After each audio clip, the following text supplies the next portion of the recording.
முதலில் மேஷ ராசியை எடுத்துக்கொள்வோம். இது நாள் வரை ராசியாதிபதி 12ஆம் வீட்டுல ஒரு விதத்துல பார்த்தோம்னா 7.5 சனியில 12ஆம் இடத்தில் விரைய சனி அப்படின்னு நிறைய பிரச்சனைகளையும் துன்பங்களையும் துக்கங்களையும் துயரங்களையும் சந்தித்து வந்த, நிறைய செலவுகளையும் சந்தித்து வந்த மேஷராசிக்கு ராசியாதிபதி செவ்வாய் சொந்த வீட்டுக்கு வந்தாச்சு. பூரணமான ஆதாயம். இது நாள் வரை கணவன் மனைவிக்குள் இருந்த அந்த கருத்து வேறுபாடுகள்லாம் நீங்கி ஓரளவுக்கு சுமூகமானது. இது கணவன் மனைவிக்கு மட்டும் இல்லாமல் சகோதரர் சகோதரி சம்பந்தப்பட்ட விஷயத்திலும் அனுகூலமான பலன். இதனால் பூர்வீகம் சம்பந்தப்பட்ட, இடம் சம்பந்தப்பட்ட, வில்லங்கம் சம்பந்தப்பட்ட, வம்பு வழக்கு விரயம் சம்பந்தப்பட்ட அனைத்து விஷயங்களிலும் சுபம். நம்மளுடைய நிறைய பிளஸ் பாயிண்ட்டை அந்த ஒரு மைனஸ் பாயிண்ட் சாப்பிட்டு விடும். அதனால் மேஷராசிக்காரர்கள் நிறைய பிரச்சனைகள், கடன் தொல்லை, துயரத்தில் இருந்தாலும் இது லாபம் வரக்கூடிய காலகட்டம் அப்படிங்கிறதுனால் கொஞ்சம் கவனமாகவும் அதில் சிக்கல் இல்லாத ஒரு லாபத்தையும் ஈட்டுவதற்கு கண்டிப்பாக முயற்சி செய்ய வேண்டும். உங்களுடைய லைஃப் பார்ட்னரையும் பார்த்து கொள்ளணும். ஏன்னா இங்க சுக்கிரன் 2-7க்கு அதிபதி. இப்போ நீங்க மேஷராசி சகோதரியா இருந்தா உங்களுடைய கணவனை பத்திரமா பார்த்துக்கணும். நீங்க மேஷராசி மேலாக இருந்தா உங்களுடைய மனைவியை கவனமாக பார்த்துக்கணும். நம்ம என்னதான் ஒழுக்கமா டீசெண்டா நாகரிகமா இருந்தாலும் நம்மை டிஸ்டர்ப் பண்ணுவதற்கு ஒரு நபர் வருவார். முடிந்தவரை இது காலகட்டங்களில் கொஞ்சம் உங்க லைஃப் பார்ட்னர் எங்கேயாவது வெளியில போனாங்கன்னா நீங்களும் அவர்களுடன் போவது உங்களுக்கு ஒரு சேஃப்.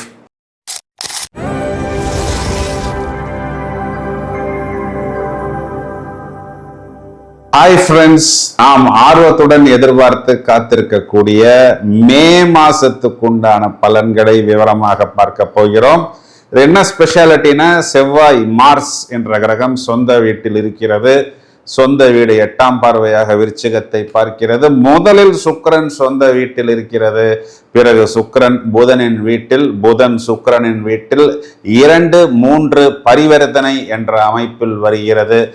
இதையும் தவிர சூரியன் என்ற கிரகம் வைகாசி மாதத்தில் ரிஷபராசியில் சூரிய புத சஞ்சாரம், சூரியனுக்கு சனி பார்வை. சோ இந்த அவ்வளவு கிரக நிலைகளையும் வைத்துக்கொண்டு முதலில் பலன்களை பார்ப்போம். முதலில் மேஷராசியை எடுத்துக்கொள்வோம். இது நாள் வரை ராசியாதிபதி 12ஆம் வீட்டுல ஒரு விதத்துல பார்த்தோம்னா 7.5 சனியில 12ஆம் இடத்தில் விரைய சனி அப்படின்னு நிறைய பிரச்சனைகளையும் துன்பங்களையும் துக்கங்களையும் துயரங்களையும் சந்தித்து வந்த, நிறைய செலவுகளையும் சந்தித்து வந்த மேஷராசிக்கு ராசியாதிபதி செவ்வாய் சொந்த வீட்டுக்கு வந்தாச்சு. இப்போ இந்த செவ்வாய் ஆட்சிங்கிறது பஞ்ச மகா புருஷ யோகத்தில் ருச்சக யோகம்.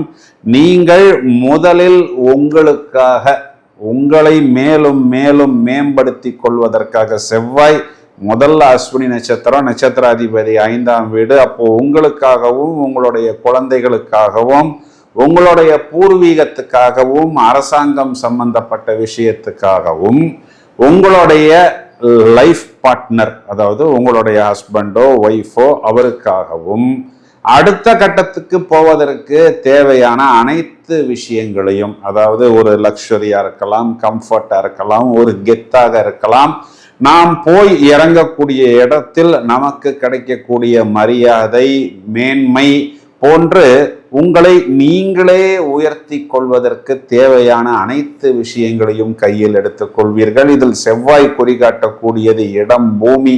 ஸோ யாரெல்லாம் இடம் பூமி சம்பந்தப்பட்ட விஷயத்தில் ஆதாயம் வரணும் அப்படின்னு விருப்பப்படுறாங்களோ அதில் பூரணமான ஆதாயம். இது நாள் வரை கணவன் மனைவிக்குள் இருந்த அந்த கருத்து வேறுபாடுகள்லாம் நீங்கி ஓரளவுக்கு சுமூகமானது. இது கணவன் மனைவிக்கு மட்டும் இல்லாமல் சகோதரர் சகோதரி சம்பந்தப்பட்ட விஷயத்திலும் அனுகூலமான பலன். இதனால் பூர்வீகம் சம்பந்தப்பட்ட, இடம் சம்பந்தப்பட்ட, வில்லங்கம் சம்பந்தப்பட்ட, வம்பு வழக்கு விரயம் சம்பந்தப்பட்ட அனைத்து விஷயங்களிலும் சுபம், அனுகூலம், ஒரு தீர்வு, சமாதானம், பிரச்சனைகளிலிருந்து ஒரு முடிவு இதெல்லாம் ராசியில் இருக்கக்கூடிய செவ்வாய் உங்களுக்கு ஒரு அந்தஸ்தையும் கெத்தையும், நீங்கள் சென்று இறங்கக்கூடிய இடத்தில் உங்களுக்கு ஒரு அங்கீகாரத்தையும் கொடுப்பதற்கு தயாராக இருக்கிறார்.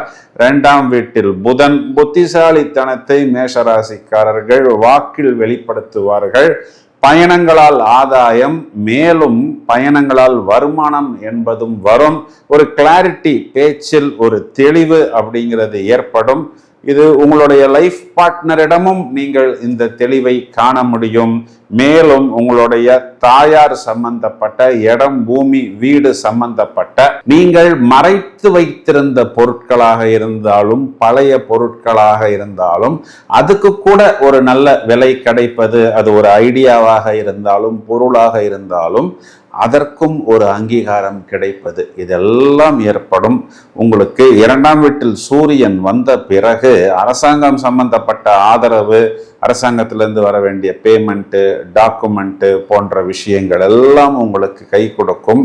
அரசாங்கத்தில் நான் ஒரு வேலைக்காக காத்திருக்கிறேன் அப்படின்னு எதிர்பார்க்கக்கூடிய நபர்களுக்கு ஒரு குட் நியூஸ். மேலும் பித்துரு வர்க்கம் சொல்லக்கூடிய தந்தை வயதை அனுசரித்து வியாபாரமாக இருந்தாலும், உத்தியோகமாக இருந்தாலும் மேலும் மேலும் ஒரு நல்ல மேன்மை அப்படிங்கிறது கண்டிப்பாக ஏற்படும். 5ஆம் வீட்டில் இருக்கக்கூடிய கேது குழந்தைகள் சம்பந்தப்பட்ட விஷயத்தில் ஒரு ஞானம், ஒரு தெளிவு அப்படிங்கிறது கண்டிப்பாக ஏற்படக்கூடிய காலகட்டம். ராசியில செவ்வாய் இருக்கும் பொழுது நாம் கொஞ்சம் சுறுசுறுப்பாகவும் பரபரப்பாகவும் இருப்போம். பொதுவாகவே மேஷராசிக்காரர்கள் ஓவர் ஸ்பீடு. இதுல என்னன்னா நிறைய பிளஸ் பாயிண்ட் இருக்கு. யோசிச்சு பார்த்தோம்னா மைனஸ் பாயிண்ட் அப்படின்னா, நாம் பேசும் பொழுது கொஞ்சம் கவனமாக, யாரையும் காயப்படுத்தாமல் புண்படுத்தாமல் பேச வேண்டும். 8ஆம் இடம் அடிவயிறுக்கு செவ்வாயின் பார்வை, சூரியனின் பார்வை. அடிவயிறில் உஷ்ணம் பொதுவாகவே இந்த சித்திரை மாச வெயில் எல்லாருக்குமே நல்லா தெரியும். இப்போ இந்த கூடுதல் உஷ்ணத்துக்கு தேவையான இயற்கை வைத்தியங்கள், கை வைத்தியங்கள் போன்ற விஷயங்களை எடுத்துக்கொள்ளலாம். 11ஆம் வீட்டில் ராகு. அப்போ என்னன்னா தாறுமாறா ஒரு லாபம் சம்பாதிக்கக்கூடிய அமைப்பு.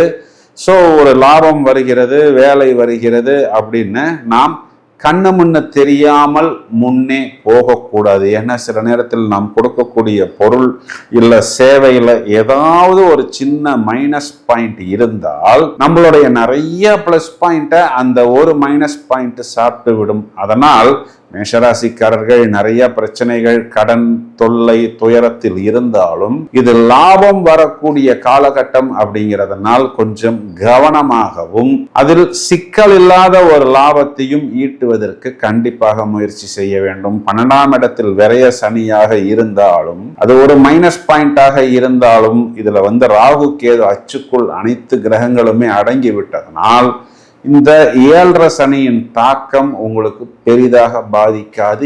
இருந்தாலும் இரவு நேரத்தில் தூங்கும் பொழுது உங்களை மேலும் குழப்பிக் கொள்ளக்கூடாது. இந்த சாட்டனுடைய பார்வை சூரியனின் மேல் விழுவதனால் அரசாங்கம் சம்பந்தப்பட்ட அனைத்து விஷயம், அது ஒரு சாதாரண டிராஃபிக் லைட்டு, டிராஃபிக் சிக்னல் வயலேஷனாக இருந்தாலும் சரி, இல்லை ஒரு current bill, property tax bill, water tax bill, GST போன்ற விஷயங்களாக இருந்தாலும் சரி, கூடுதல் கவனம் எடுத்துக்கொள்ள வேண்டும். இது எப்போ அப்படின்னா, மே மாதம் 15 தேதி முதல் ஜூன் மாதம் 15 தேதி வரை, அதாவது வைகாசி மாதம் முழுவதுமே இந்த மேஷராசிக்காரர்கள் கூடுதலான கவனம் எடுத்துக்கொள்ள வேண்டும். இதை தவிர ஹைலைட்டான விஷயம் என்னன்னு பார்த்தோம்னா, இந்த 2-3 பரிவர்த்தனையில் 3ஆம் இடத்தில் சுக்கிரன் ராகுவின் சாரம். இதுல என்னன்னா, திருவாதிரை நட்சத்திரத்துல சுக்கிரன் டிரான்சிட் ஆக போகிறார். அப்போ இந்த நடு வயதில் இருக்கக்கூடிய நபர்கள், ரொம்ப ஹை சொசைட்டி, ஹை ப்ரொஃபைல்ல இருக்கக்கூடிய நபர்களுக்கெல்லாம் நிறைய சில தொடர்புகள்லாம் ஏற்படும். இந்த சுக்கிரன் ராகு சேர்க்கை, சுக்கிரன் ராகு பார்வை, அது பார்த்தோம்னா இங்க 7ஆம் அதிபதி 3ஆம் வீட்டில், இதெல்லாமே காமத்திரிகோணத்தில் வரக்கூடிய விஷயங்கள். அப்போ அந்த சில தொடர்புகள் குறிப்பா பயணத்தின் போது என்ன பண்ணும் அப்படின்னா, உங்களை மேலும் தூண்டிவிடும். எதற்கு தூண்டிவிடும் அப்படின்னா, அதுதான் உங்களுக்கே நல்லா தெரியுமே, தேவையில்லாத விஷயங்களுக்கு உங்களை தூண்டிவிடும். கவனமாகவும் பத்திரமாகவும் நீங்கள் உங்களையும் உங்களுடைய லைஃப் பார்ட்னரையும் பார்த்து கொள்ளணும். ஏன்னா இங்க சுக்கிரன் 2-7க்கு அதிபதி. இப்போ நீங்க மேஷராசி சகோதரியா இருந்தா உங்களுடைய கணவனை பத்திரமா பார்த்துக்கணும். நீங்க மேஷராசி மேலாக இருந்தா உங்களுடைய மனைவியை கவனமாக பார்த்துக்கணும். நம்ம என்னதான் ஒழுக்கமா டீசெண்டா நாகரிகமா இருந்தாலும் நம்மை டிஸ்டர்ப் பண்ணுவதற்கு ஒரு நபர் வருவார். முடிந்தவரை இது காலகட்டங்களில் கொஞ்சம் உங்கள் லைஃப் பார்ட்னர் எங்கேயாவது வெளியில் போனாங்கன்னா நீங்களும் அவர்களுடன் போவது உங்களுக்கு ஒரு சேஃப். இந்த ஒரே ஒரு விஷயத்தை மட்டும் பார்த்து கொண்டால் போரும். கண்டிப்பாக குழந்தைகள் அவர்களுடைய கல்வியில் ஒரு நல்ல அவுட்புட் கொடுப்பார்கள். கல்வி ஸ்தானத்தில் புதன். வயதில் மூத்த நபர்கள், குறிப்பா இந்த ஆர்த்தோ பெயின், லெக் பெயின், நீ பெயின் இருக்கக்கூடிய நபர்கள் கொஞ்சம் கூடுதல் கவனம் இந்த இயற்கை வைத்தியங்கள், வாக்கிங், டயட்டிங் இந்த மாதிரி விஷயங்கள்ல எடுத்துக்கொள்ளணும். இதையும் தவிர குரு சுக்கிரன் சேர்க்கை உங்களுக்கு குறிப்பா வெற்றி ஸ்தானத்தில் 2 ஒளி கிரகங்கள், அது பயணஸ்தானம், பாக்கியஸ்தானத்தை பார்க்கிறது. எப்படி பார்த்தாலும் மேஷராசிக்கு இந்த மே மாதம் ஒரு மேன்மையான மாதம் அப்படின்னு நாம் கேரண்டியாக சொல்ல முடியும். இப்ப நாம் இவ்வளவு நேரம் பார்த்த இந்த பலன்களுக்கான கிரக நிலைகளை பார்க்கும் பொழுது மே மாதம் 12ஆம் தேதி செவ்வாய் என்ற கிரகம் மீனராசியில் இருந்து மேஷராசிக்கு ஆட்சி பலம் பெறப்போகிறது. மே மாதம் 14ஆம் தேதி இது நாள் வரை சொந்த வீட்டில் இருந்த சுக்கிரன் என்ற கிரகம் புதனின் வீடான மிதுன ராசி மண்டலத்துக்குள் பிரவேசம் செய்கிறார்.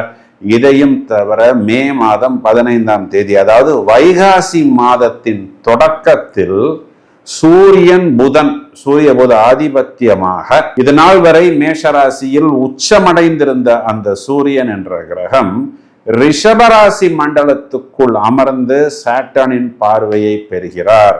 அப்போ புதன் சுக்கிரன் பரிவர்த்தனை, குரு சுக்கிரன் சேர்க்கை, செவ்வாய் என்ற கிரகம் ஆட்சி பலம், சனி என்ற கிரகத்தின் பார்வை சூரியன் மேல். குறிப்பா அரசாங்கம் சம்பந்தப்பட்ட விஷயத்தில் மட்டும் அனைவருமே கவனமாக இருப்பது புத்திசாலித்தனம். வருடாந்திர கிரகங்கள் ராகு, கேது, சாட்டர்ன், இதில் எந்த விதமான மாற்றமும் இல்லாமல் மே மாதம் முழுவதுமே ராகு என்ற அச்சின் மீது குருவின் பார்வை விடுகிறது. மேலும் நிறைய பதிவுகள் தயாராகி கொண்டிருக்கின்றன. தொடர்ந்து இணைப்பில் இருங்கள். வாழ்த்துக்கள். Thank you friends.